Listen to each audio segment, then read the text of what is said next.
What does it take to build a successful family-owned business? Jim Bartlebaugh started working alongside his father in 1993. And over 30 years later, he set a goal to 10x the company in 3 years. In this episode of Courage and Breakthroughs, Jim shares the real story behind the grit and determination it takes to build a thriving family-owned business. Jim, welcome to the Courage and Breakthroughs podcast. I'm thrilled to have you on the show today. Hills, I'm looking forward to this, man. Great to be with you. Wonderful. So, Jim, let's get right to it. I want you to take me back to the very beginning when you and your dad started JB Trailer Service, and tell me about what was going on in your lives at that point in time. The idea started in spring of 92. I was just a few years removed from high school.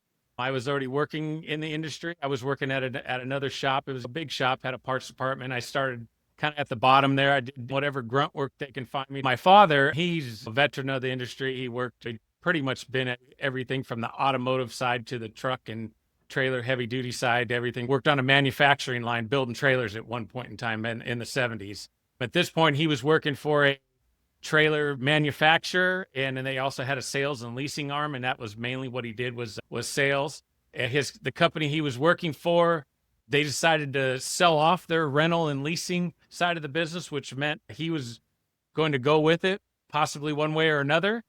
And there was a lot of uncertainty what was going on. And, he had an idea, and he had someone that he was already in the industry that was already in that business, but he was on the mobile side of the business.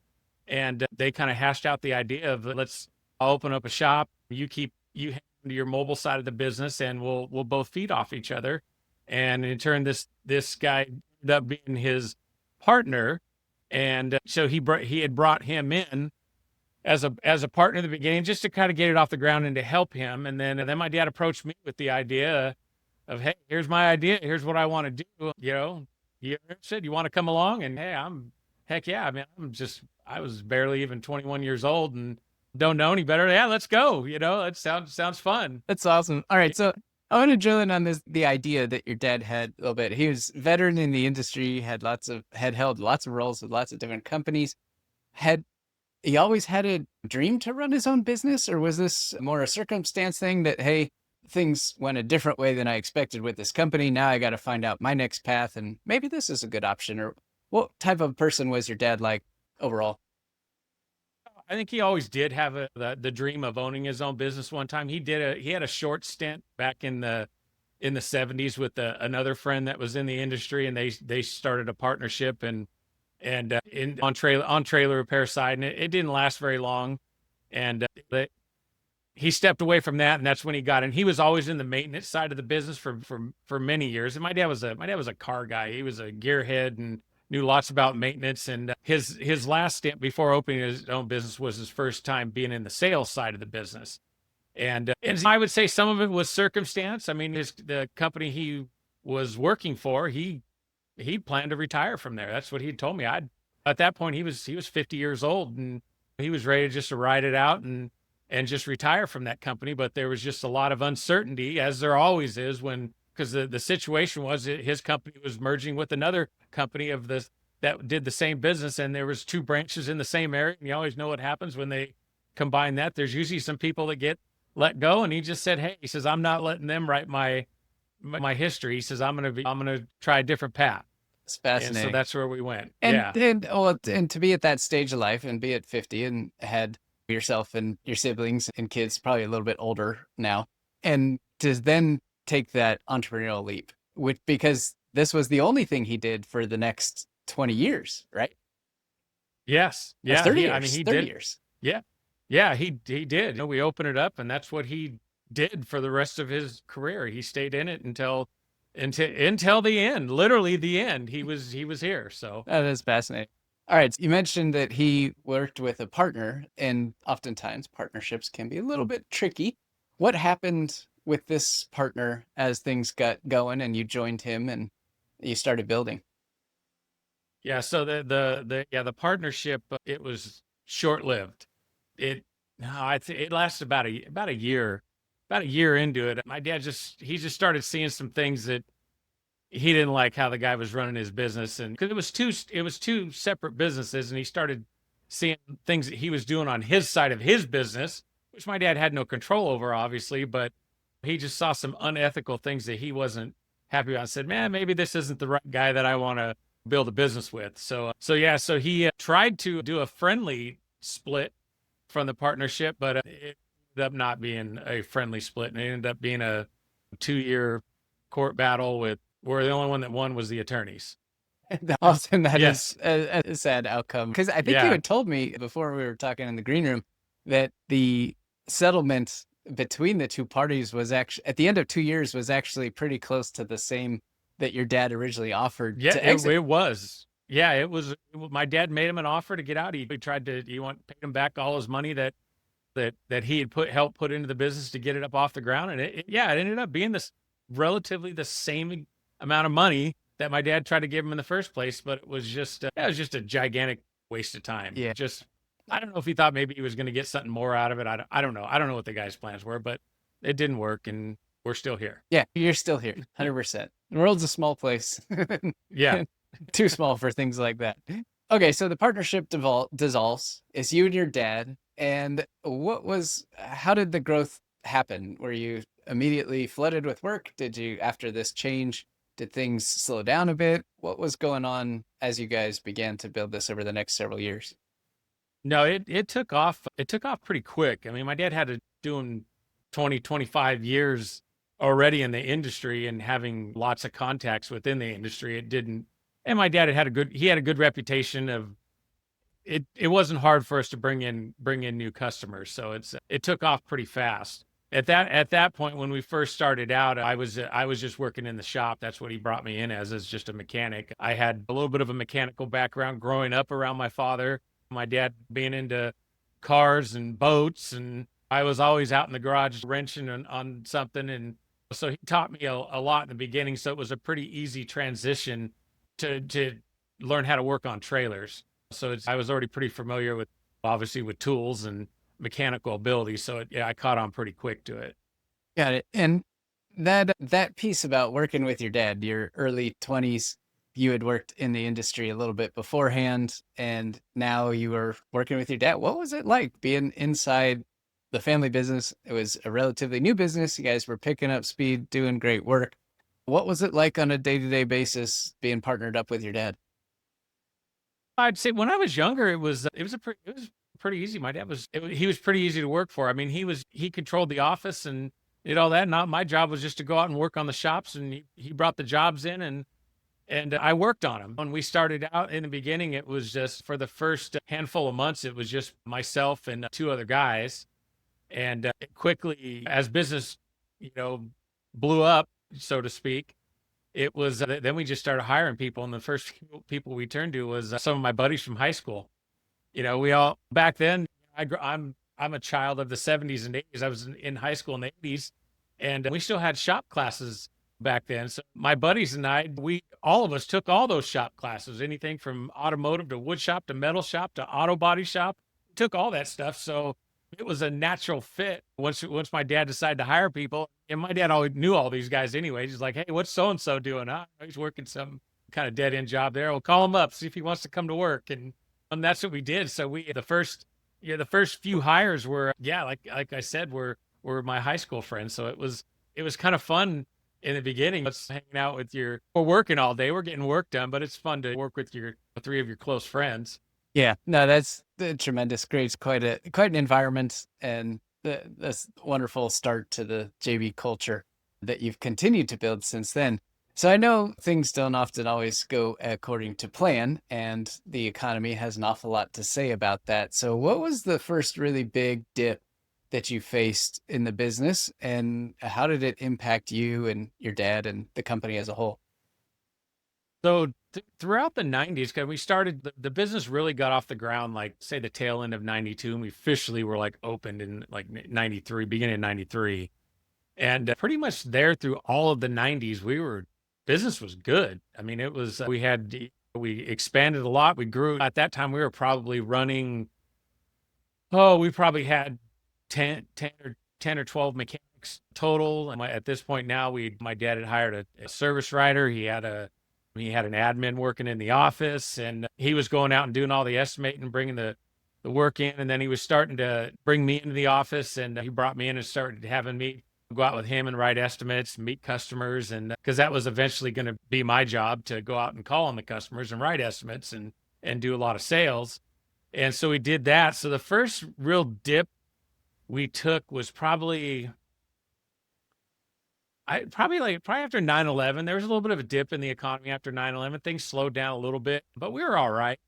And then probably the next really big dip was, of course, 2008, the big recession. We started feeling that. That's what's interesting about the trucking industry. Trucking industry often dips in the economy before anybody else does, because if there's less money flowing out there, people are buying less. If people are buying less, there's less goods being shipped in trucks and trailers, and less trucks and trailers on the road means there's less maintenance needed by guys like me. So about, I'd say, tail end of 2007, beginning of 2008, started slowing down.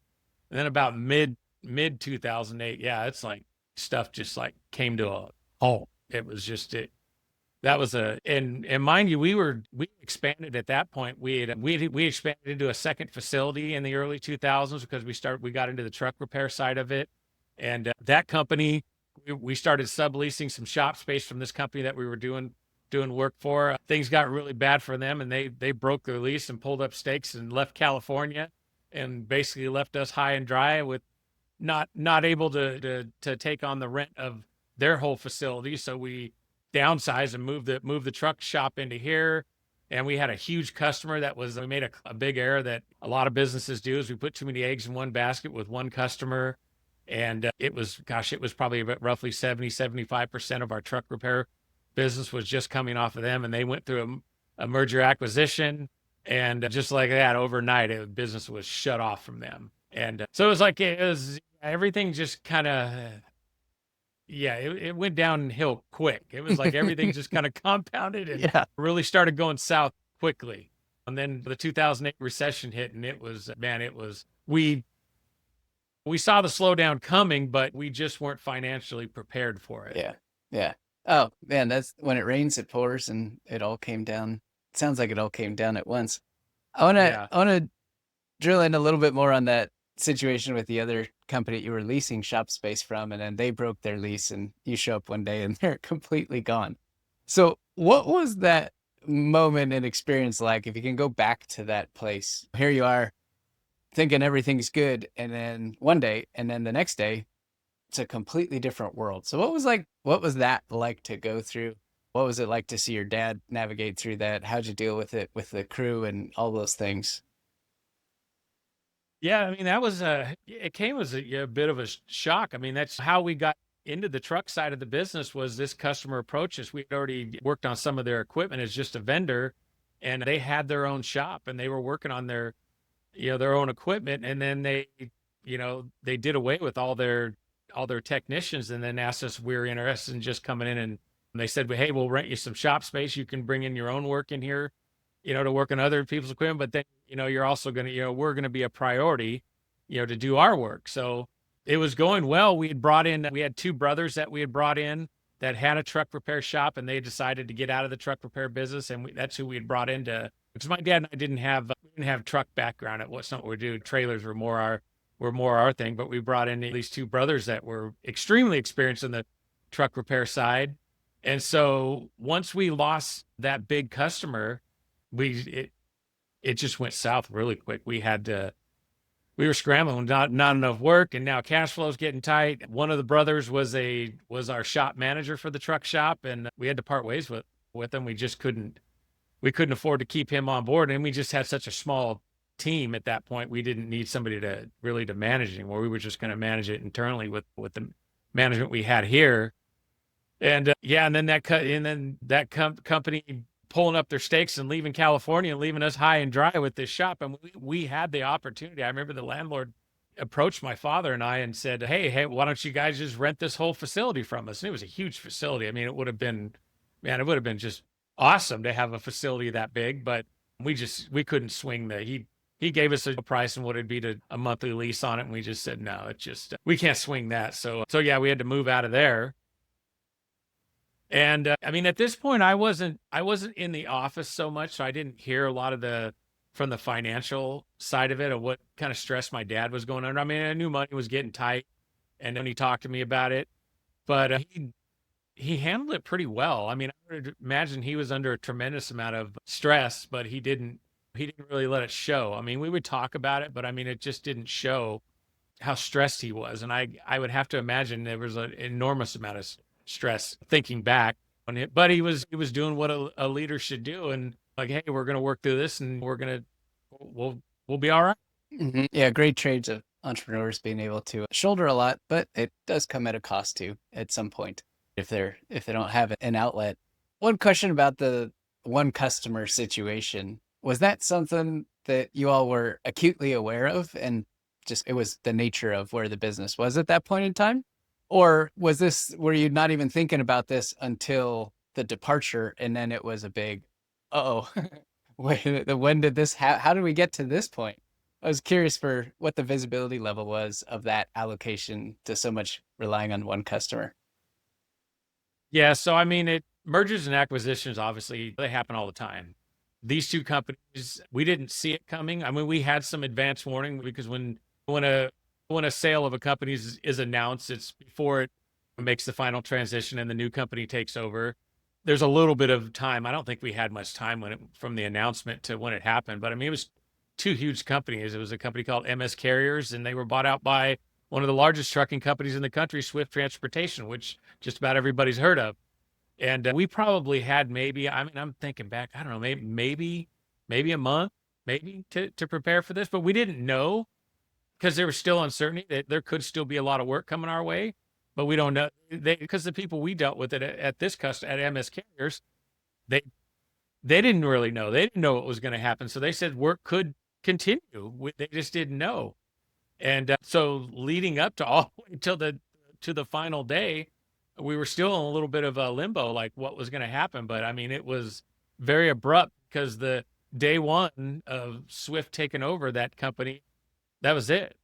The faucet was turned off. There was no more work being sent to us from them. They said, oh no, we have our own shop and we don't vendor out truck work. We do it all in house. So that was that. And it was over. So That's tough to yeah. be cut off all in one shot. And this was on the cusp of the 2008 recession coming. So how did you guys navigate that deep of a recession? You had started experiencing some of these challenges, and then now the actual economy said, nope, we're turning the spigot off too.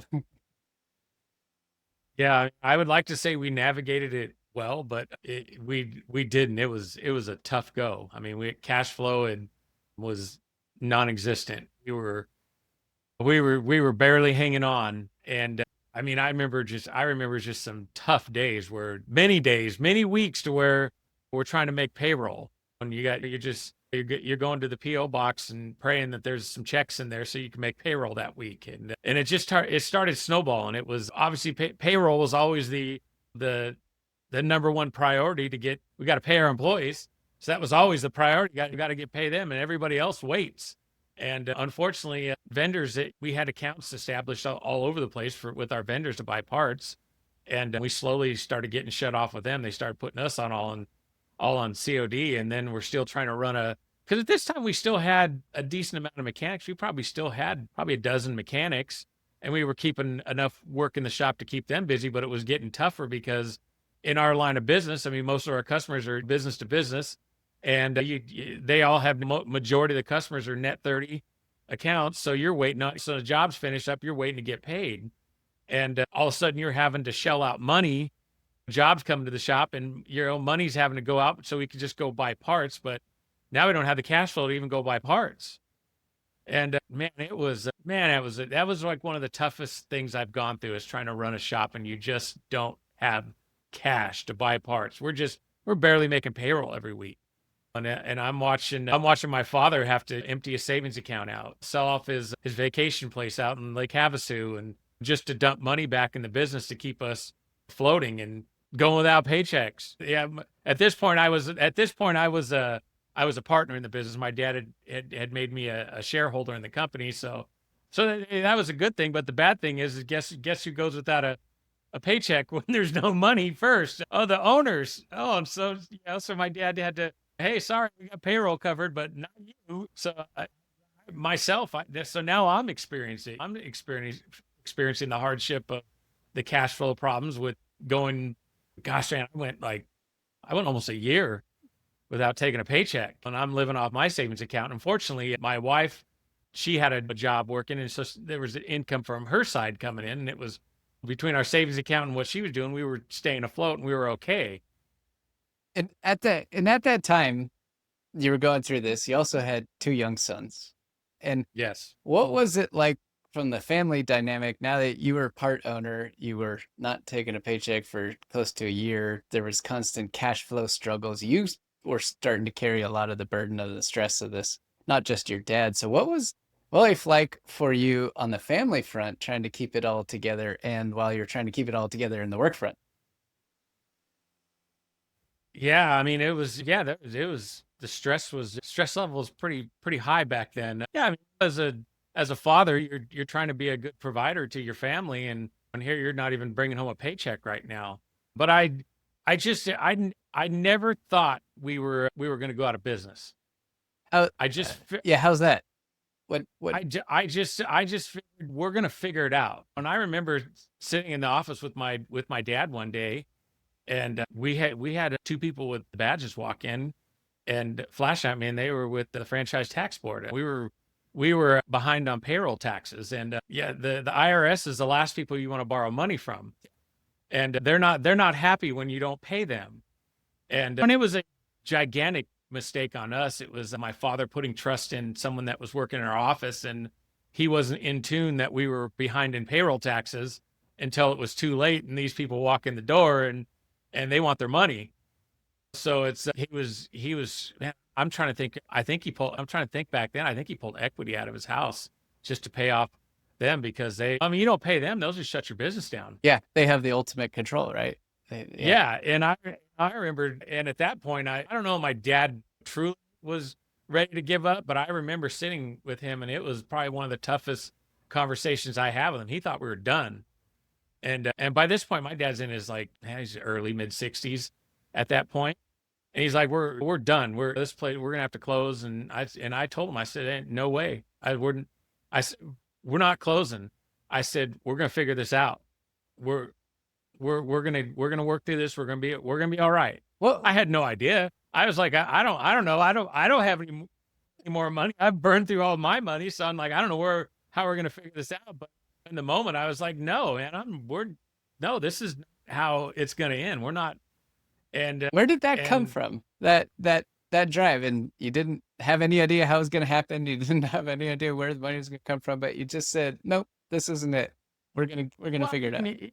I mean, a lot of it was at that point I felt, I don't know if it was a responsibility to my parents, but my parents are in their mid 60s, and does my dad really want to go? I remember telling my dad, like, Dad, you're like, I think he was like 64, 65 or something, and I was like, are you gonna go out and look for a job at your age? I said, no, we're gonna have to figure this out one way or another. I mean, because we at this point, it's we hadn't lost customers. We still had the customers.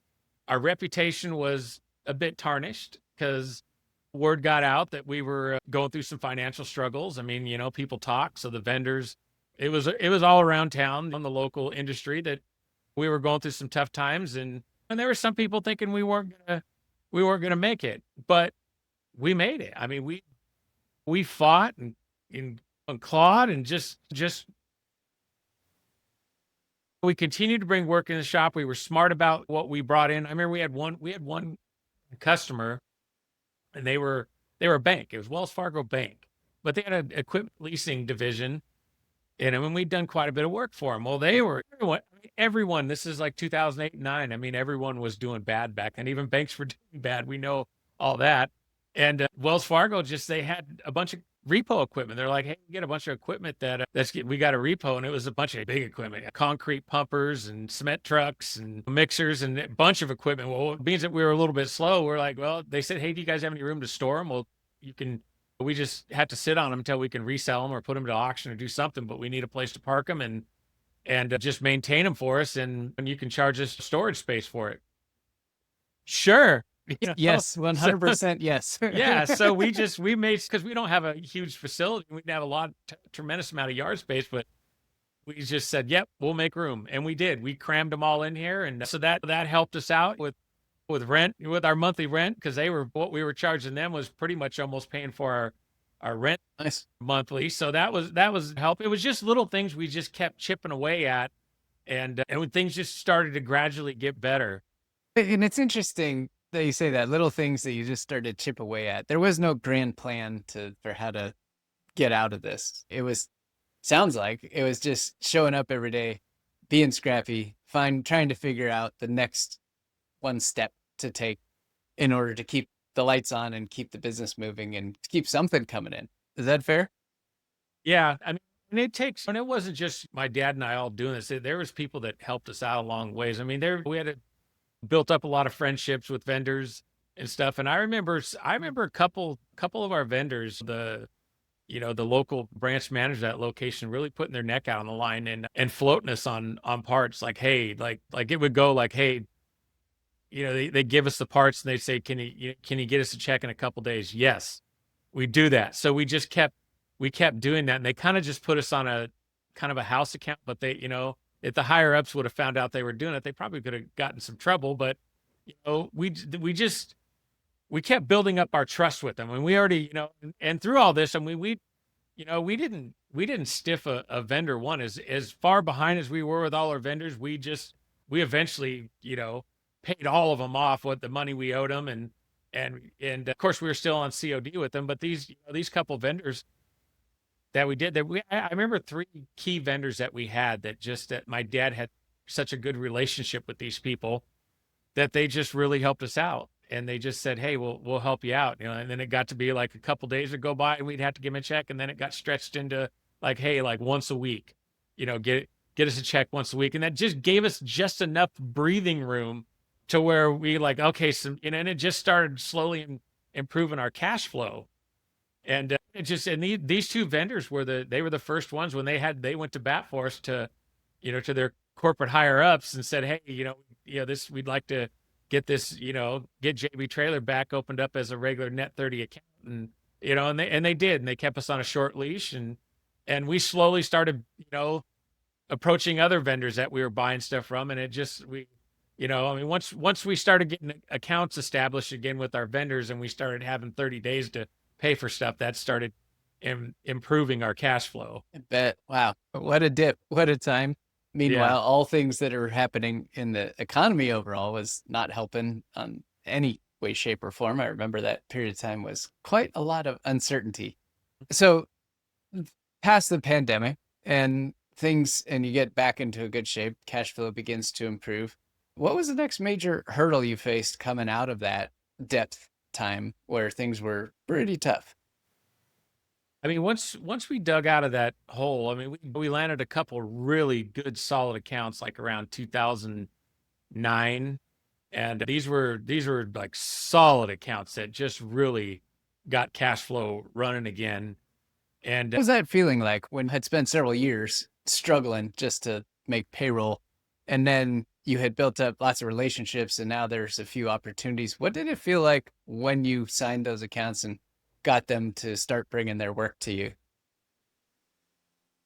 you know,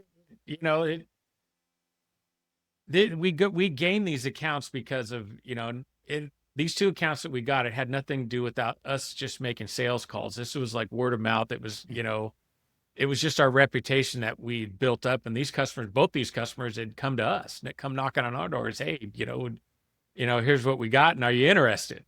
And that's Nice way for that feels sales to pretty go. good. Yeah, I mean, it was, so they, but it wasn't all smooth sailing. I mean, we still went through about gosh, it was like about a 5-year period where it just was up and down. It was a lot of just mistakes we made. We weren't managing our cash flow well enough, and so there were still mistakes being made on our end. And I remember, at this point in time, I should back up a little bit and tell you, things when I say things weren't smooth sailing.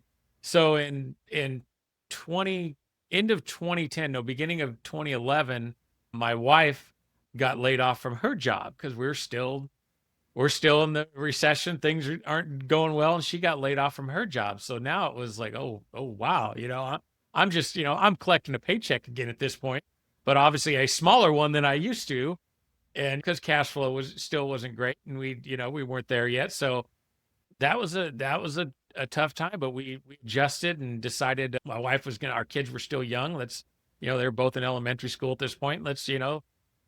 They'll stay home, with their mom, and so she did that for, a couple years. And then my dad thought it'd be a good idea to, like, hey, why don't we bring Tracy in here and have her start learning the business? We'll just bring her in here part time.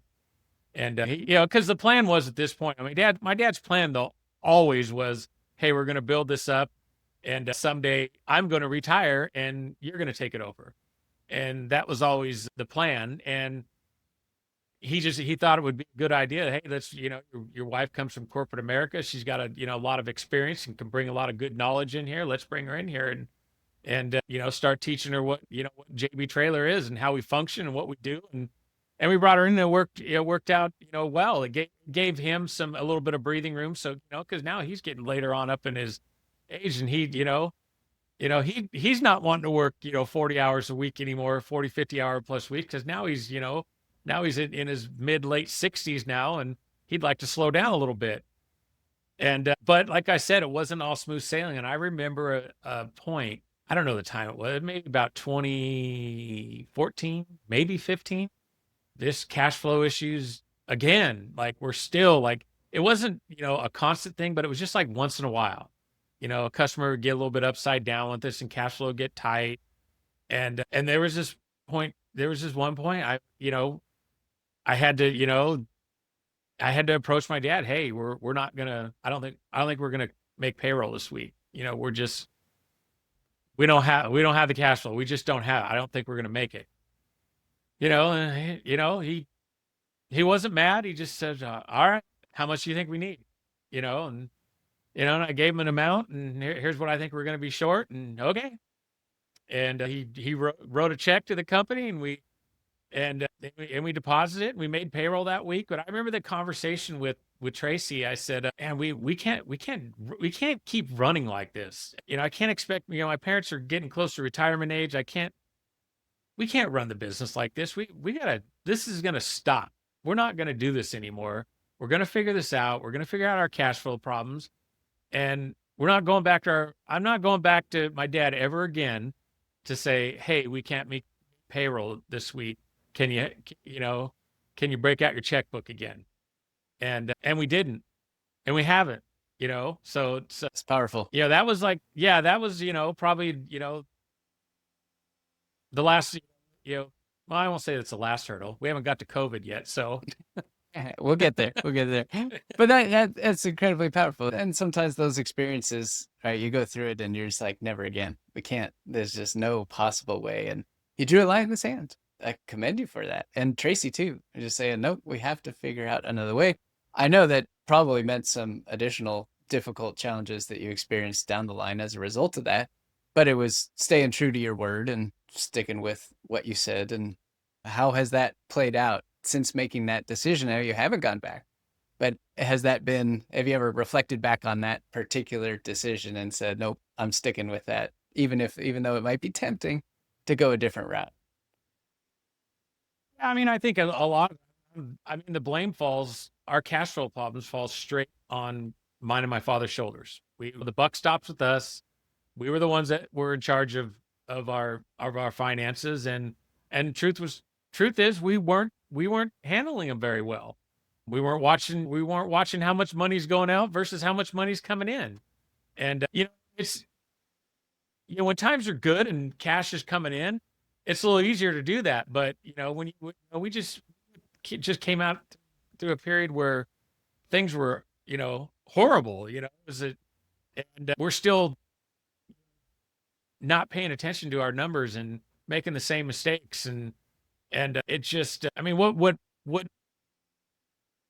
how we changed that was just not that it was that hard. It was just, hey, we got to start watching the money. Like, what comes in, what goes out.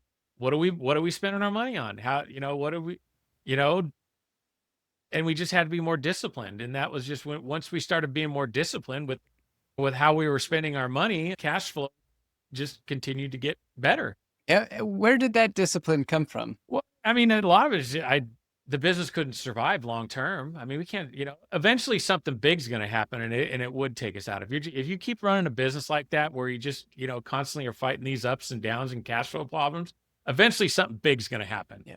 And it's going to be too big to overcome. And now you're filing bankruptcy, or you're just flat out closing the doors and you're out of business.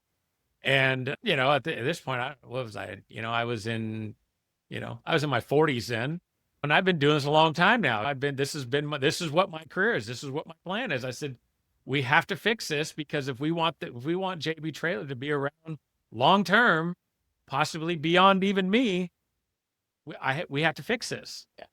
And that's what we did. And I give a lot of credit to Tracy. She is very good with managing money, and she really got us on the right track. That's wonderful. What a perfect time for her to come into the business and be part of it, and then for this whole next stage. So let's go to COVID. COVID was, in certain industries, a terrible thing, and in other industries, a tremendous thing. What was it for the trucking and trailer world? Well, I mean, like in the beginning of it, when it first happened, I mean, there was just a massive amount of uncertainty. It was just stalled. Yeah, it was just nothing. Yeah. Yeah. And then they were, I remember when in California, they had announced like what, non-essential businesses were basically ordered to be closed. Yeah. And I remember, at this point, my dad was pretty much retired at this point. He still came in, but not as much, And I remember when they made that big announcement, and it was all over the news that all these non-essential businesses were going to be closed down. I was like, I didn't care what they labeled us. I just said, no way, we're not closing down. They're going to have to show up with the sheriff and put the lock on the door before I close down. We're not closing. And I remember I was on my way home from work that evening, and my dad calls me, and he's like, hey, did you hear that on the news? I said, yeah. He says, well, what are you gonna do? I said, we're going to keep going just the way we're going. I said, as far as I'm concerned, we're an essential business. He said, it seems like you are. Yeah. Yeah. And he said, great. That's exactly what I was thinking. I just wanted to make sure we were on the same page. That's awesome. That's awesome. It turned out we were an essential business, because we're anything that was really related to the transportation side of the business, in which we were, a key type of company that provides services to the transportation industry. So we were essential.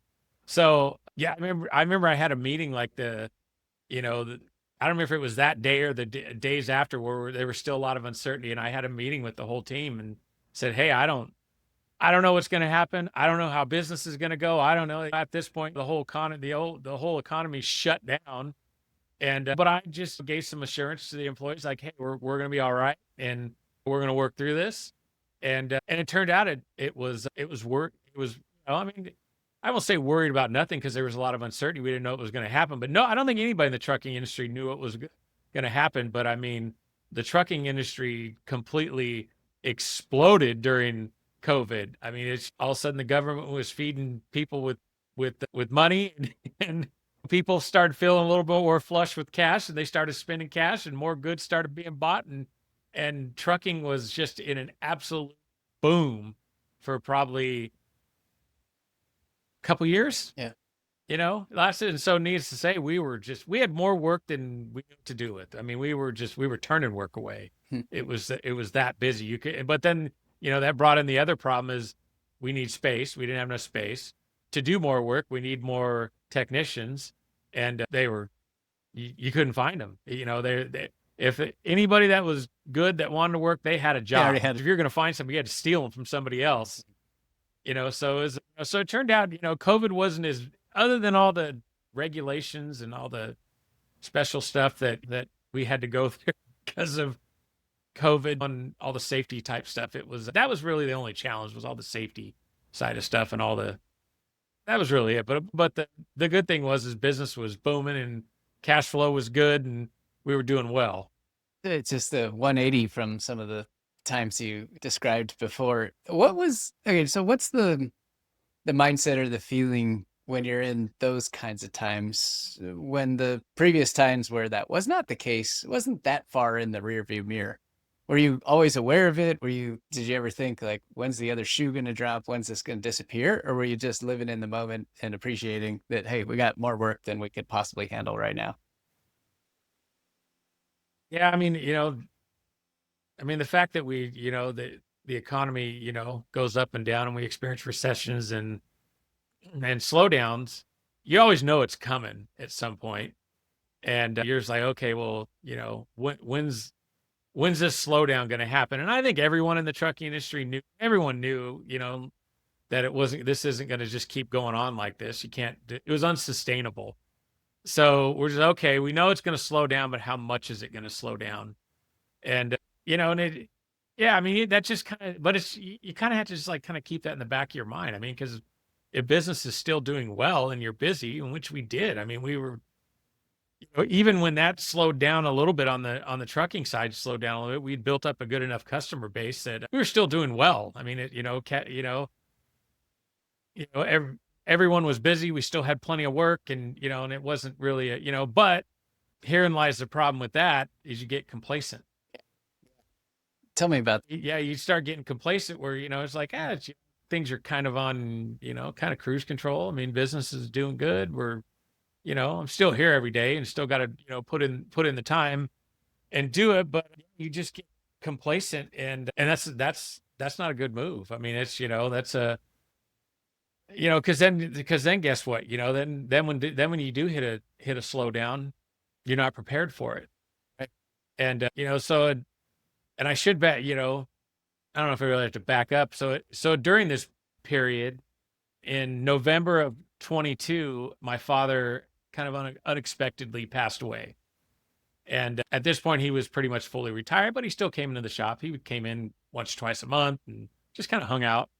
We still talked all the time, and he was still, relatively in tune with what was going on with the business and would ask questions. And yeah, I mean, so I had to, into that came as a bit of a shock. I mean, he was 80. So, I mean, it's, I won't say that's completely unexpected at 80, but I mean, you still don't, think you're going to lose him at that point, so it's, so that was probably my next big struggle with running the business was when I lost him. Yeah, and what was that transition like? I know he was mostly retired, but he was still a big piece of it, and obviously he still is a big piece of it. But now all of a sudden, it's solely you. Like literally, physically, there is no more your father around the shop or even to come in or even to talk to. What was that transition like for you as an owner? It was tough. It was, I went from, I mean, even though he didn't come into the shop that much, he still called me like multiple times during the week and it wasn't so much just to check on me, how things are going. It was just to call and say hi, see, and tell me what he's doing or what he's got going on and then he would ask questions like, hey, what's going on in the shop? What do we got going on? And, and then all of a sudden that's, that's gone now. Those regular phone calls where I look down at my phone, oh, it's dad calling, and that was gone. And now all of a sudden I said, oh, wow. I mean, not that I mean, at that point, I already felt like, yeah, the business, I'm carrying the business at this point. I didn't, my dad wasn't coming back in to go to work 40 hours a week. It was, now he's still the owner, but no, here, you're going to run it now. And, but it was just that it was a strange feeling after he passed that of just, oh, wow, this is like, now it's real. Now it is all me. There's no more phone calls to bounce ideas off them. Now it's me now, and I would say, probably 2023. Yeah. Business was still good. So, I mean, it wasn't, I didn't have that stress on me for that. I mean, we were still doing fine, which was probably good because of just, at the time I didn't realize I'd never lost a parent before. And I never had to mourn the loss of anybody that close to me. So I was at 23. I felt like was just kind of I felt like I just kind of walked around a little bit of my mind was a little bit of a fog. I guess you could say, so to speak, just processing this. All right, now it's all me, not really solely me, because now, now my father's gone, but now I have a new partner in business, and it's my mother, and which, she was fine. She just took over his shares of the company, but she wasn't coming in here to work. She was, she did work here for a period of time, part time, and did some stuff in here. But she had, at the time when, my dad had stepped away from JB Trailer when COVID hit, with all the uncertainty and all the weirdness that was going on. I was like, hey, Dad, no sense you and Mom coming in no more. Just stay home. We got it. We got this, Dad. Okay, great. And then they got used to it. They were like, hey, this is all right.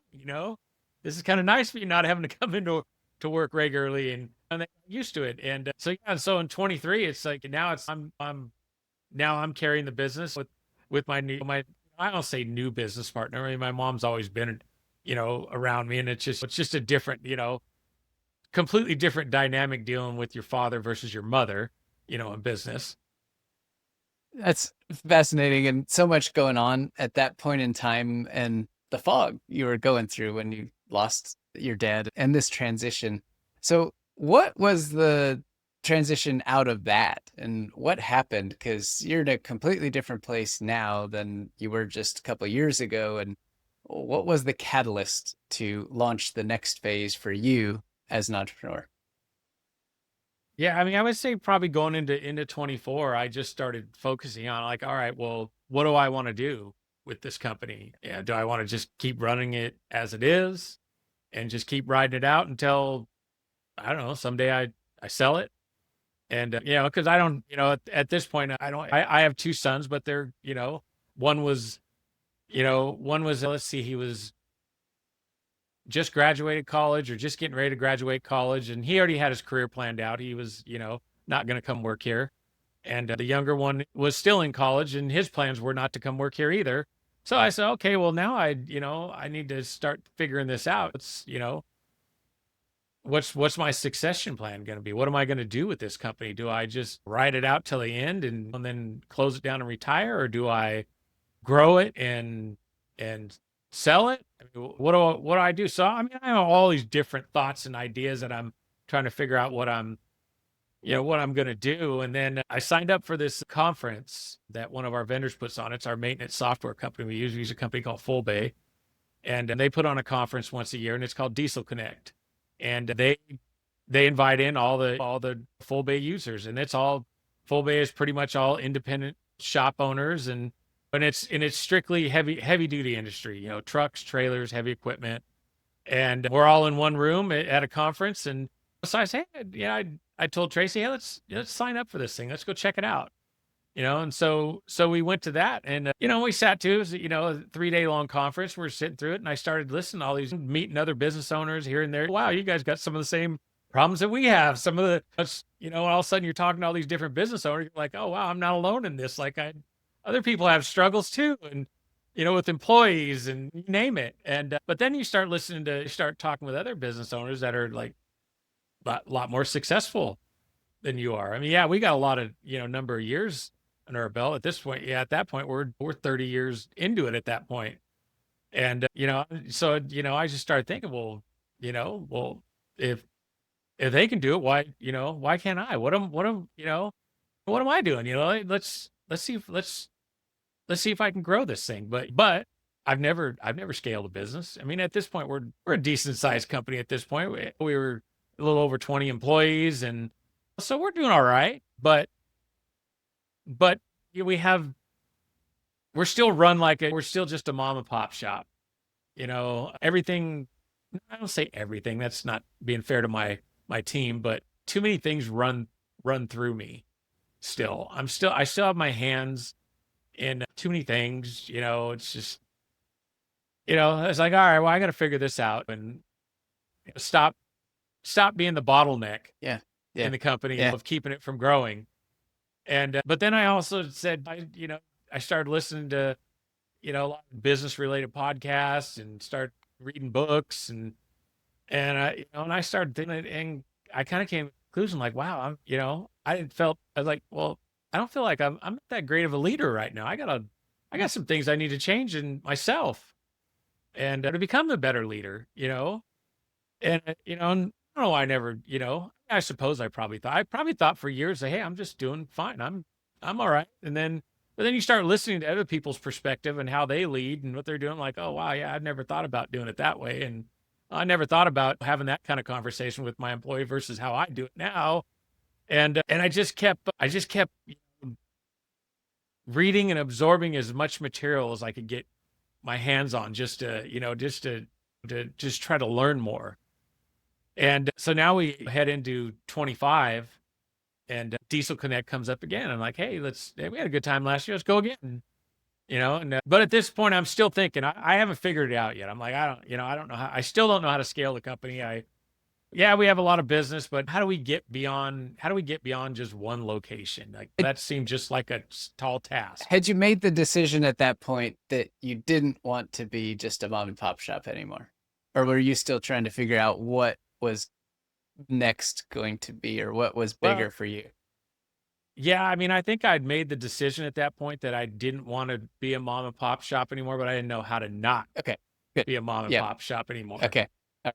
So you So, went back to so to find the next yeah, step. and yeah, and we had learned a lot of information from that. Great connecting with other business owners again. And one of the speakers that was there, he was there the previous year, and he had started a consulting business. Before that, he'd been a shop owner for years, and he had sold his company and went to work for another company that had bought him, and he did that for a period of time, and then he decided he said, yeah, he went off on his own and started a consulting business and said, I want to help other shop owners learn how to scale and run their business. And he just, he had a lot of good things to say.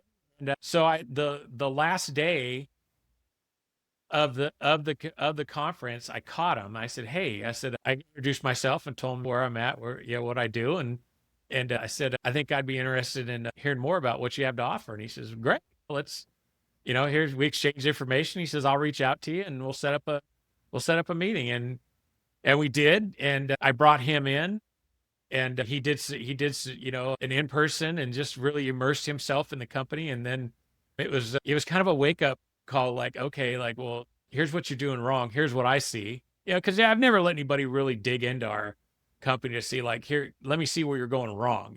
He knew our revenue numbers and how many techs and how we have it. All right, let's dig into this. And he started quickly pointing out some areas that we were going wrong and what we were doing. And he said, you're not running as efficient as you could. And but then he started teaching me, like, here's some things we can do. And he was a tremendous, tremendous help to me. Just really, really opened my eyes up to, and gave me the confidence of, like, no, you can grow far beyond this. And here's how it can be done. It's doable. And he stayed on board with me through about 6 months. So that was the first time you had brought in anybody from the outside to help you optimize, improve, enhance, get a picture for what was going on. Is that right? Since Yes. the beginning. Yes. Okay. Yeah. I mean, my dad and I never, other than, other than a CPA, Yeah. that was really the only outside source that ever came in and really dug into our business. But I mean, a CPA only goes into so far. They just look at your numbers Just and one say, side. here's how much money you owe in taxes this year. So Yeah. But that was the catalyst. Like, now you see this a completely different world of possibility based on your work with this individual, right? And then you also joined some mastermind groups to be with other business owners. What was that experience like, going from you were consuming information to now all of a sudden you're in some sessions with some other business owners and trying to work through problems as with each other as well? yeah, I was in a mastermind group, and it was a bunch of, business owners, entrepreneurs, and they had a segment that they call Man in the Middle when we met weekly, and I was Man in the Middle that week. And so we just, and it was just a session to see, like, hey, where you at, and in your business and life, personally, just everything. And I just said, hey, I'm struggling to, I want to grow my business, but I'm still kind of stuck. And I just, if you guys got any insight on that, to, give me some pointers and help me, yeah, I'm all ears. And one of the guys, said, well, why do you want to grow your business? And I thought, well, why not? Like, why would you not want to grow your business if you know this is what you're supposed to do? It's a business, you know. If you if you're not growing, you're dying, you know. So it's like, you know, I saw that's what we do, and he said, no, no, no, no. He says, why? What's your why? Why not? Why do you want to grow the business? But what's your why? What's your why on why you do what you do? And it really challenged me. And I said, I don't know. I said, I don't really know. I said, I didn't, that I left the meeting that day and I just said, man, I don't know. I guess I never really thought about it that deep. Like, what's my why? Why do I do it? I don't know. It's just what I do. I get up and I go to work every day and I run a business and I make sure our vendors are paid and our guys get paychecks. And, Right. yeah, how much more of a why do you need? I was like, but it really made me, think about my why. And I'm a, you know, I go in pretty, with my faith. I'm a Christian, and I start thinking, well, yeah, this, because this was a Christian entrepreneurs mastermind group, and so I'm dealing with guys that are just from a different perspective than someone that maybe a non-Christian would think, and it really made me dig in further to like, my why, like, why. I still hadn't figured it out yet, but one of the guys that was in the group, he connected with me and he says, hey, he says, I know a lot of people and I got a couple guys in mind that I think can help you. He says, if you're up to it, I'll send you some of their info. You can check them out. And if you're interested, let me know, and I'll connect you with them. And so that, one of those people happened to be you. And so here we are now. And Which was it was a wonderful intro, and the only context that I had was a little bit of that Jim wants to grow his business. He's not exactly sure how or why. And I said, wonderful, let's have a conversation. And you were up to it right away. And I remember our first chat. I think we went almost an hour and a half, and we went deep on the why, and share a little bit about what that experience was like for you. This was the very first time we had ever connected. So this was starting from scratch, and you had just gotten the info, did a little background searching, hooked up a call. What was that first conversation like with me digging into your why and ultimately getting to the conclusion that we got to? and so at that point, then I was kind of in the mindset of, hey, I'm going to grow this. We'll grow this company, and we'll just, we'll sell it at some point. I didn't have a time frame like when.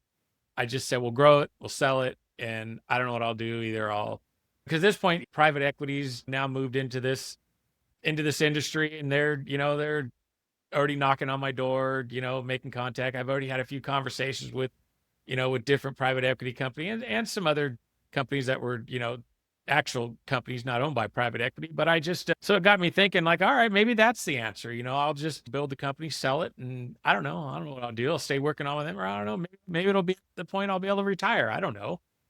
And I shared that with you. And then your next question to me is said, okay, Jim, well, so you sell your company and you retire and you got enough money to live out the rest of your life. What are you going to do? And I said, well, I don't know. I didn't really think that. I don't know. I was like, you just, and you said, no, that's not a good answer. I'm like, yeah, you're right. That isn't, because I had no plan. And to sell a company and just not have a plan. I mean, when, we're 30 plus years into this, and,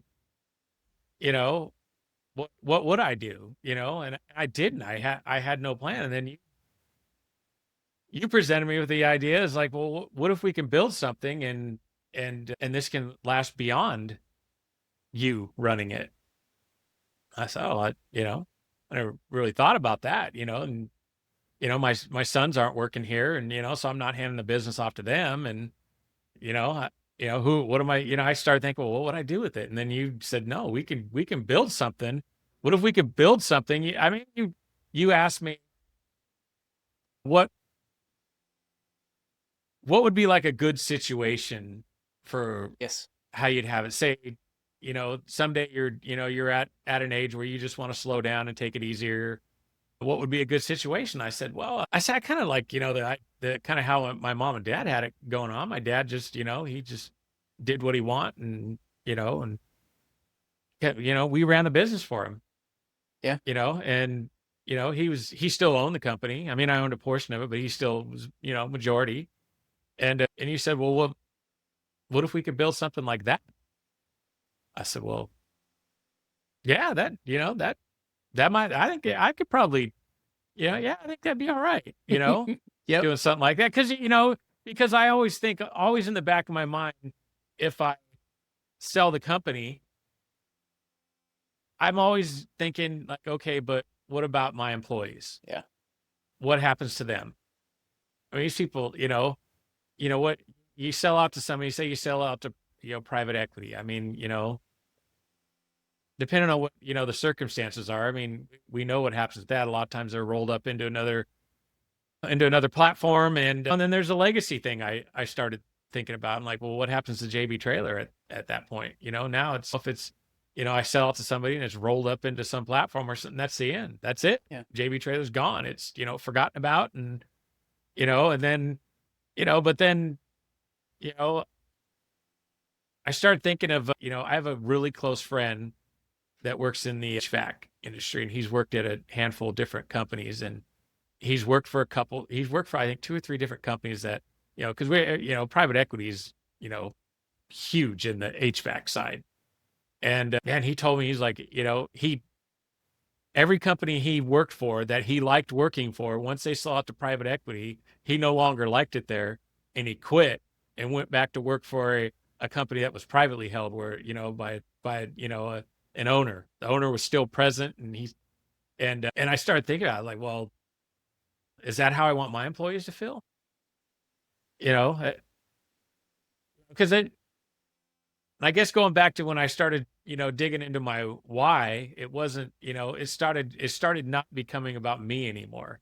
Yeah. And I started looking at big picture of like, well, it's not about me. It's about what's about the company, what I'm building, what kind of legacy am I leaving behind? What type of leader am I being to my team? How can I help them grow?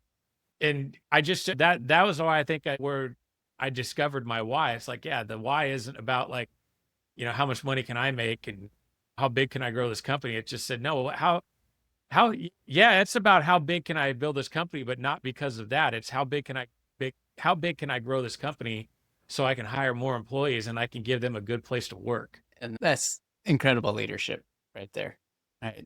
Yeah. You're putting them front and center, and you're part of the equation, but it's not all about you. And that takes a tremendous amount of humility and a tremendous amount of courage to, one, think that way, and two, act that way, which 100% you do in everything that we're building. I remember in that conversation, you telling me just how much the trades industry meant to you, because you had grown up in it, you had spent your whole life in it, and how bad a rap the trades had gotten for decades, where it was looked down upon if you were in the trades, and how there's little bits of changes and things of that going on now, but you have an absolute great opportunity with JB to impact people in the trades and provide an opportunity for people to make a wonderful living and support a family and do all the things just like you did in the trades. And that's what really stuck out to me at the end of our conversation, when you said that your why was really centered around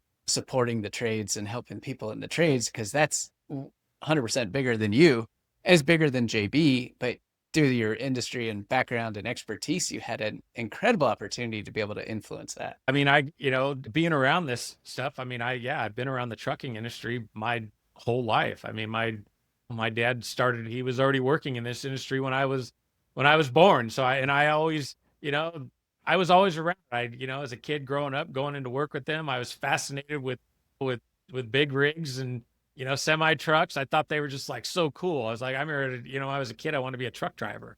That's all I used to talk about, because I mean, it was, we're talking like, as a young kid, late 70s, early 80s. I mean, trucking was still a, kind of I won't say glamorous job, but it was very, there was a lot of, let's see, you got Smokey and the Bandit, Yeah. movies, Oh, that remember. was, Yep. Hmm. so you got, BJ and the Bear, Moving On. Those are like TV shows I watched as a kid. And I was like, oh man, trucking is just so cool. And and the people that played the actors were always just like these cool guys that drove a truck and drove cross country. And I was, oh man, this is such a cool industry. And man, my dad works in it. So I was like, that even made it even better. I was like, oh, my dad works in this industry. I want to work in it too. And it was a very well respected industry. And through the 70s and then into the 80s, and then really all the trades were very well respected. And then yeah, I feel like it took a turn somewhere in the 80s. It took a turn, and just, I mean, I guess it was probably it was the big push to, if you want to make something yourself, you better go to college and get a 4-year degree. And I didn't take that path. I wasn't the best student in high school. I was a bit of a, a dreamer and had other ideas. And once I was out of high school, I just said, like, yeah, I just wanted to go get a job. And I went right into the trucking industry. But then I grew up in that, and you hear that, you hear the lack of respect that's shown for the trades. And so I've lived that. And I feel like we're finally like turning the corner, and it's coming full circle now with all the, the fear out there of AI and whose jobs are going to get replaced. And I can tell you right now, truck and trailer mechanics, probably not in my lifetime are they going to be replaced. Maybe someday there'll be robots that can work on this stuff, but not now. I mean, I think it's and then people have come to the realization of how much we need this. We need the Yeah. tradespeople. It's not for everyone. There's a group of people that work in this, and I'm pretty good at training someone how to be a mechanic. But I brought people in here that it's just not their thing. They're not cut out for it. And I just said every job requires a skill set, and certain jobs require more skill sets than other. But the trades industry I feel like people just kind of really disrespected it. Like they just thought it was like a no-brainer job. And it's anything but that, Yeah, is there certain skill sets that my guys don't possess? Of course. They can't go out and do just any job out there, but I'll guarantee you there's a whole bunch of people that got, master's degree in something. If I stuck them out in the shop, they would struggle. They couldn't figure out how to do it because it's just not, they just don't either have it or you don't. And that's where I think people are starting to figure out, like, because our industry is starting to, we're aging out. We've done a terrible job, the past, 2 or 3 decades trying to bring people into this industry. And it's a struggle. I mean, it's, we're really struggling to bring, people into the trades, especially on my side, on the diesel and trailer mechanic side. It's really, really hard to bring young people out, to see like, hey, there's opportunity in this field. Yeah. And the opportunities are going to continue to get better, because as our economy changes and the jobs change. And gosh, I forget the stat. I mean, they say by like 2030, I mean, we're going to be at like a deficit of the amount of mechanics we need, like in the 30s or 40,000 people short. So there's, so anytime when demand's there and we need these people, what happens? Well, if you want to attract people in the industry, yeah, there's a lot of things we got to fix in this industry, but the first thing it's going to attract people in is better pay. Yeah. The wages got to go first. Yeah, Yeah. and the wages have to go first, and they are.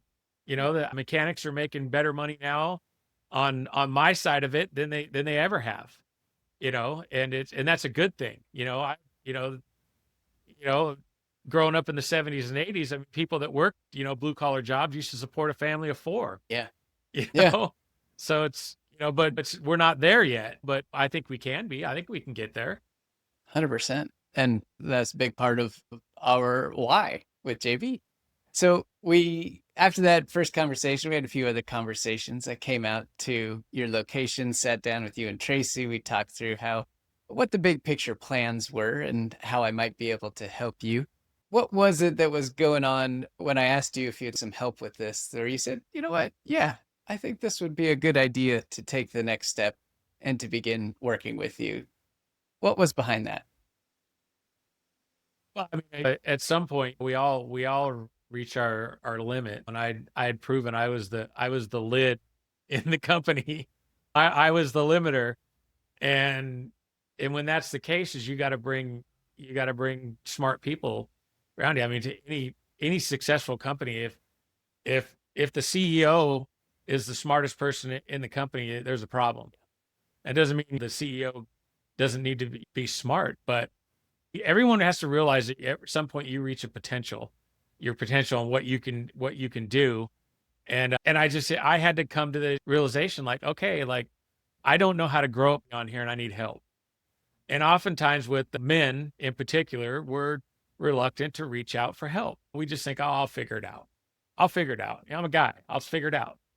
And you go for years just saying, "Ah, I'll just figure it out. I'll just figure it out." And then you're not figuring it out.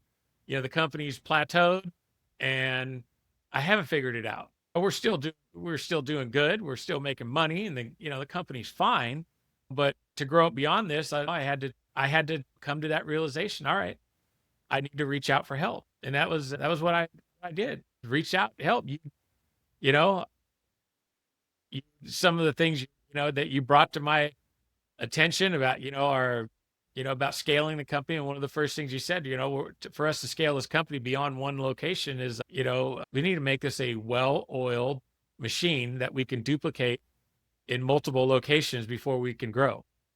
And and there was just a lot of things. The business was still too dependent on me. I had my hands, and not that I didn't have a competent team that could handle a lot of stuff. I just wasn't doing a good job at delegating and giving my team the autonomy to, like, hey, here, I trust you. Here, go do this.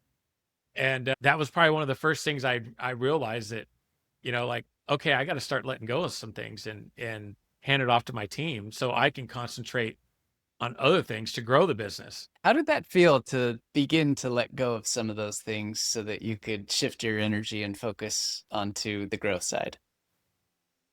Yeah, in the beginning, you're a little nervous in the beginning because you're just like, hey, like I've always, like, one of the things that used to be my day to day in my job was every invoice, every service order coming across my desk for me to review and check pricing on. Look, okay, that one looks good. Go ahead and push that one through the invoice, and we generate, I mean, hundreds of invoices weekly, and that was a little bit hard to release that because I had to put my trust in the team. Like, hey, I put enough in place to where they know how much we should be charging the customer. I don't need to be watching every invoice that comes through, because it was a time waster. I won't say it wasn't a waste of time, but it's something I didn't need to do, and because it was time consuming, and it was, gosh, it was monotonous and boring. And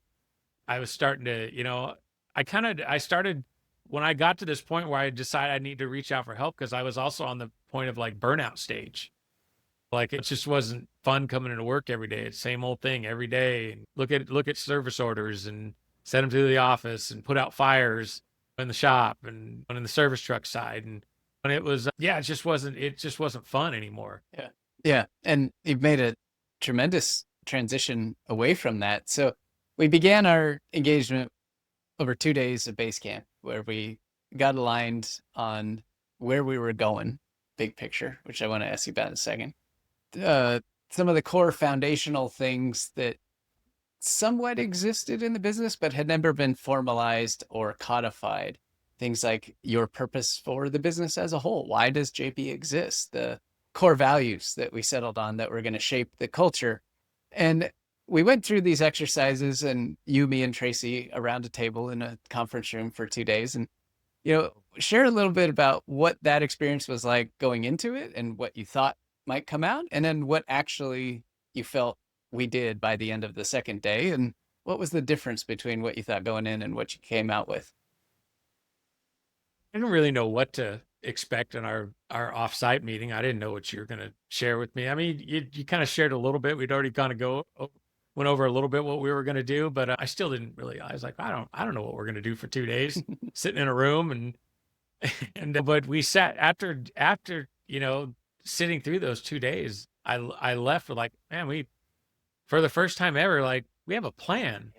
Like we core values. I'd never sat down and worked through like, let's come up with, that was one of the first things we did was coming up with okay, what's your core values? And there was some back and forth in there between the three of us and, trying to figure out like what is it? How do we even come up with this? And I had worked on that a little bit before, but I'd just done it by myself. Yeah. And again, like, because I hadn't reached out for help or anybody, I was just trying to do everything myself, so I'd done some things, looking up stuff online. I got, every big company's, has a mission, purpose, some core values and, a vision.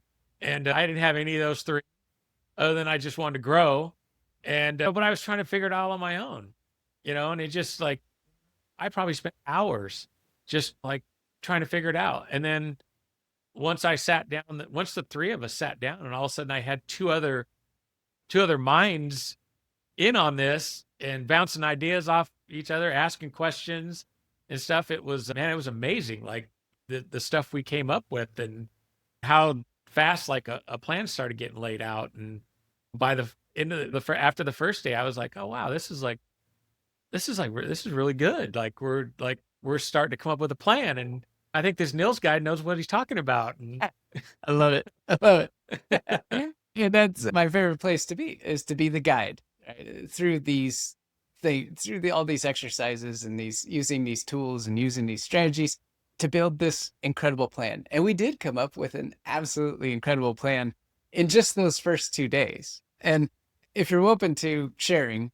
what the big picture plan is, would love for you to share that, because it's big. And we went deliberately big for the sole purpose of setting impossible goals so that we can shift our mindset and shift our thinking beyond just what is going on today, because that's the only way we were going to make any real progress towards that monstrous goal. So Jim, what is this big, hairy, audacious goal that we set for you that we came up with in those first couple days? So, I didn't really have at that point, I didn't really have a goal. Like I didn't have a revenue number, a size. I didn't know. I just, but you kind of pinned me down and you're like, well, if you could do something with the company and make it, grow it to a certain size, what would you, want to take it to? And it turns out you and I are big fans of Ben Hardy and Dan Sullivan in some of their writings. And they have one of their writings is a book called, 10X is easier than 2X. And I had just gone through that, and that just, so I just blurted it out. I'm like, you said, what would you want to grow it into, Jim? I said, 10X it, not thinking anything like, like, do I really, I mean, that's a massive number, but I'm like, well, why not? I mean, why can't I? I mean, it's not as if I'm working in an industry where there's not enough business out there. There is plenty of business to 10X this company. We're not at a shortage of business. This is a multi-billion-dollar industry to where, I don't say the sky's the limit, but there's a lot of business out there that can be had. So to 10X our company, it seems huge. It still seems really huge to me, but it doesn't seem something that I can't accomplish. And I remember, and I was pleased to hear you say that, because that's the start, right? It all comes down to the end outcome that we're trying to get to. And that big of a goal shifts the focus. And then we begin to build plans to say, if we have to do that in the future, what do we have to do today to start moving towards that? And that helps building the plans. Whereas a lot of times, sometimes business owners can get stuck trying to build from the bottom up. I did X million this year. I should do X million plus one more million next year. And it's just a linear growth piece. And this is where Ben Hardy's science of scaling comes into play too. So we talked about the 10X, and then we started talking about the time frame. And this is where things got really interesting and got a little bit uncomfortable. Share with us, what is our time frame target on that 10X? So, yeah, I mean, you just started, I think the first number you threw out, I think you said 10 years. I think And I'm we like, started talking around that, and this was just yeah, the entry into the conversation. Yeah. yeah. And so you started, pushing me a little bit, like, yeah, yeah, yeah. I mean, certainly 10 years is doable, but I'm not a young guy anymore. I'll be 55 years old this year. So, I mean, that's not to say that I'm going anywhere in 10 years, but at like 10 years, I'm like, oh, at that point I'll be, 64, 65 years old. Do I really, you know, I think I want to get there faster than that. And then we just started throwing numbers out there. And then you pinned me down and said, well, what if we just said, we can do it in 3 years? And I'm still trying to wrap my head around that, but that's the number we agreed on. Like, let's 10X this company in 3 years. And I'm pretty sure Tracy thinks I'm nuts that, you know, she probably thinks both of us are a little nuts, little bit. That's okay. thinking we can do Yeah. this, but the mindset is like, yeah, if I'm going to take this company big, I got to think big. Yes. And I got to stop staying in that small mindset to where, oh, we grew by 10% this year. Yeah. No, Not going to work. no, Not going to work. No. I'm never going to get to that number. Yeah.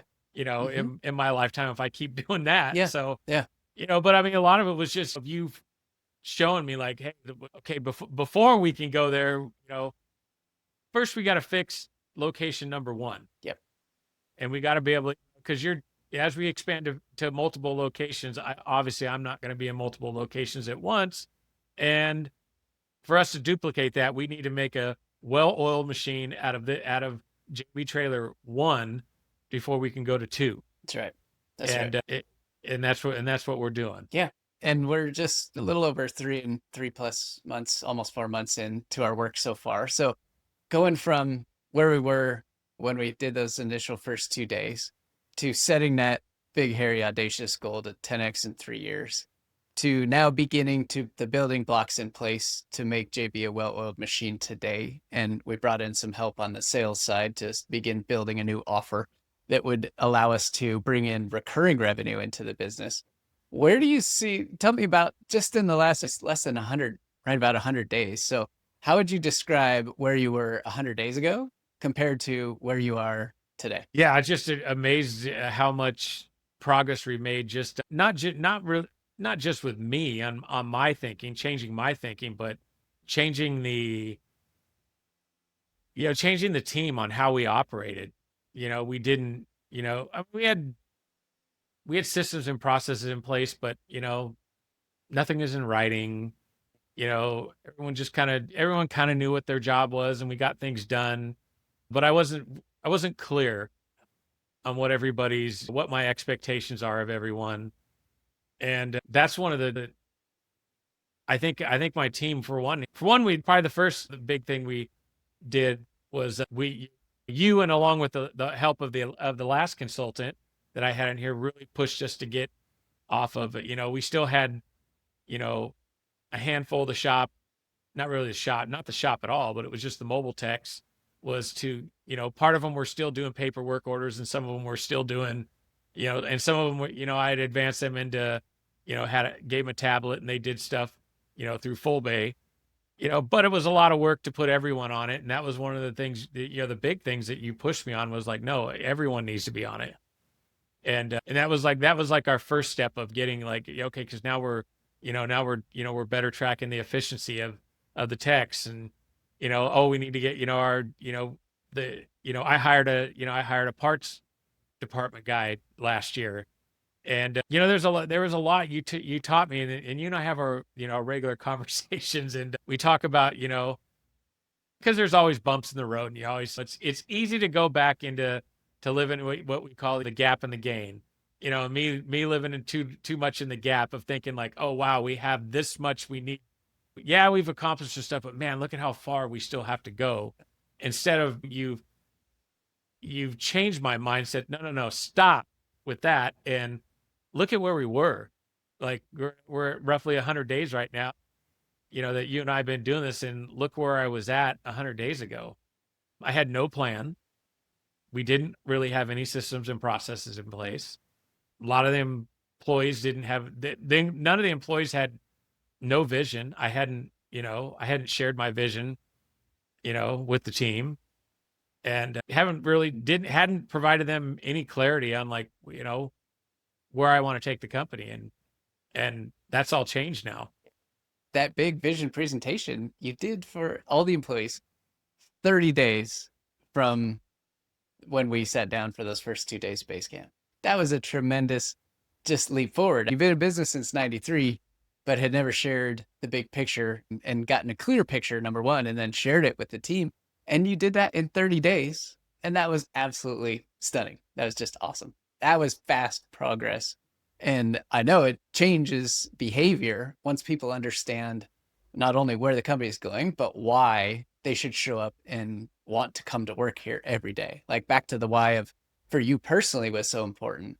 It's just as equally important when we have a why for the business, right? And that why has just set so many things in motion and is bigger than every employee, which is a wonderful piece, because people always want to feel part of something that's bigger than themselves. Yeah, I mean, without the team knowing what my vision and my plans were, I mean, how do I expect them to come into work and have purpose if they just think, oh, I just come in here every day and I just fix trailers? Yeah. And this is just how, Jim's going to run the company for the rest of our existence. One location, and and no room for advancement. If I'm a mechanic here, that's pretty much all I'm ever going to be. And, maybe there's a slight chance, that I could move into an office position, but man, what I wasn't creating a lot of opportunity. I mean, yeah, I created opportunity for, if you wanted to come in here and be a technician and learn how to work on trailers. I created that opportunity for people, but not beyond that. Yeah. And by growing the company, now I can create opportunity where someone comes in and says, yeah, I like this, being a technician stuff and learning how to do it, but this isn't what I want to do for the rest of my life. I like this industry, but there's no place for me to go beyond a technician here. So now I got to leave and go somewhere else. Yeah. And that's what I want to create here. I want to, I don't believe in, I know we've kind of shifted, I don't know when this started happening, a couple decades ago or something. People started jumping around job to job a lot, but I'm a bit old school. I have guys that have been here for 20 plus years, and some people think of that and they're like, oh, that's dumb. That just doesn't make any sense. Why would you want to stay at a job for that many years? And I don't know. I mean, we did it for a great number of years. This is how businesses operated. They kept employees around, and I don't care. I'll challenge any business owner on this if they think turnover is a good thing. Yeah. Why are we? When you hear business owners say, we have an average of, employee turnover, we turn over employees every 18 months. Why? That costs a lot of money. Every time you have an employee turnover and you got to bring someone new in, that costs the company money. If you're constantly having that much turnover in your company, that's a reflection on the ownership. Yes. You're not providing opportunities for them, and you're not providing a great place to work. Because if they had those two things, guess what they don't want to do? Go out and look for another job. That's right. They love it. They love it. And they'll go to the ends of the earth. So have we settled on that over these past several years, where we just accept that? Yeah. Well, it's just what people do. They just jump from job to job. And why? Like, people, if they like their job, they have opportunity there, they usually don't leave. Yeah, they don't want to leave. Most people don't want to leave. They don't want to leave. Yeah. So if you have employees that are quitting on you, I mean, yeah, there's other circumstances that come into it. Not all employees, but the vast majority of employees, when they leave you, it's because they don't see opportunity. They're not buying into your vision that you have. Yeah. Or the leadership just is not supportive, to the point where the old adage, people don't leave companies, they leave bosses. And if you tolerate poor leadership, you will absolutely 100% guaranteed going to get that high turnover and going to pay for it every single time. Every time. Yeah. And I don't like I mean, yeah, I mean, I don't expect someone to stay here forever, but I'd sure if I like them and they like me, they're more than welcome to. Yeah, by all means, I'd love for you to stay here as long as you want. Mm-hmm. But I also want to, but I also respect the fact that they're looking for opportunity. Everybody wants to advance Yeah. in their career, and they want to do better. They want to make more money. They want to, and as a business owner, if I'm not providing that, I have to expect that I'm going to continue to lose employees. And I I don't want to do that. Yeah. I mean, I'm not saying I'm not gonna ever lose employees anymore, but I don't want to continue to lose employees because I didn't provide them opportunity and I was a bad manager and they just didn't like working here. Yeah. You Yeah. know, Mm-hmm. I, Mm-hmm. I'd rather see employees leaving because man, I love working here and it's time for me to retire. Yeah. That Mm-hmm. that's what I'd love to see. Yeah. Yeah. Good. So I want to come back to the gap in the gain for just a moment. This concept you and I talk about a lot, popularized by Dan Sullivan and Ben Hardy. There's even a book on the same title. What advice would you give to another entrepreneur, CEO listening when it comes to the gap in the gain? Because it is a trait of visionaries like yourself to always be focused more on the gap and what hasn't been done versus what has been done.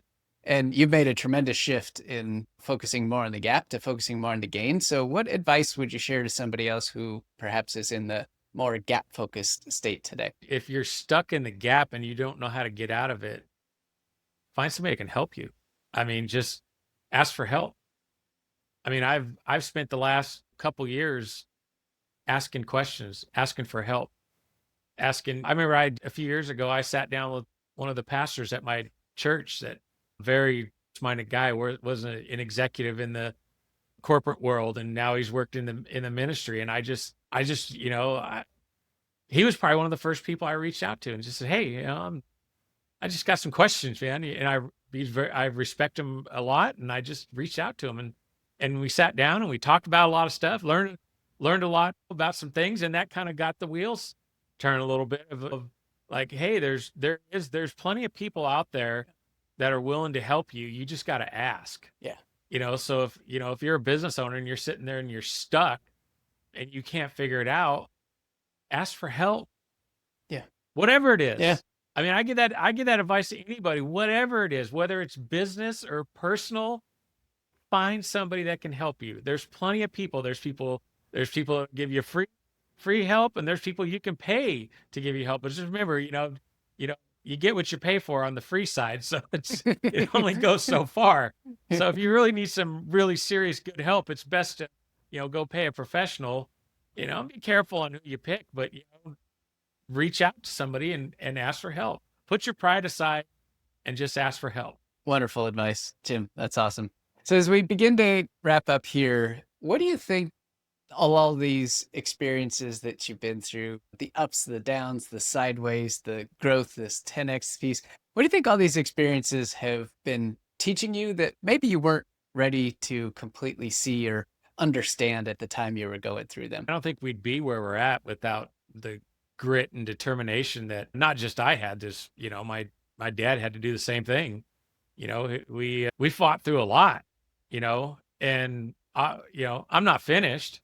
I got a long ways to go. I'm going to build something big, but I don't know if I would change, a lot of the downs that we had, because it taught me. I don't know if you're born with grit, but you don't, but when you're faced with tough situations and you're just faced with no alternative, like, no, I just got to grind this out and figure it out. And we got to make it. And that's with me, and with all the things that I've gone through. That's, I have an unbelievable amount of just determination that this company isn't going anywhere. We're going to make it. We've made it through a lot, and we're going to make it through even more.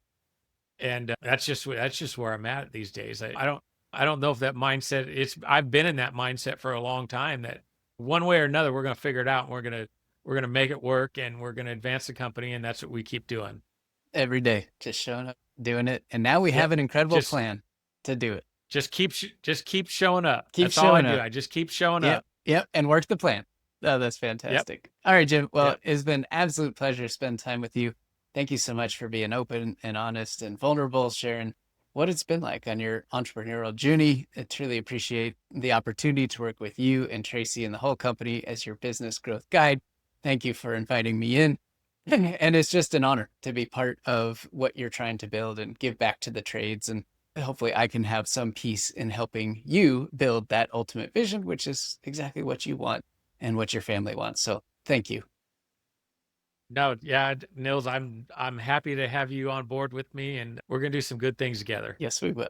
All right. We'll have another update episode in the future where we can probably give a sense for where we are on this plan, and we'll track it along as we go so people can understand what's really transpired in the various periods that we're going through. So I look forward to having you back, and then we'll get full updates on our next major stage of growth. So thanks, Jim. Take care, and I'll talk to you soon. All right, thanks, Nils. There you have it. Another great episode of the Courage and Breakthroughs podcast. If you'd like to continue the conversation, go to nilsvinje.com. That's Nils, V as in Victor, INJE.com. You can listen to previous episodes, apply to be a guest on the show, or get in touch with me. And until next time, have a wonderful rest of your day.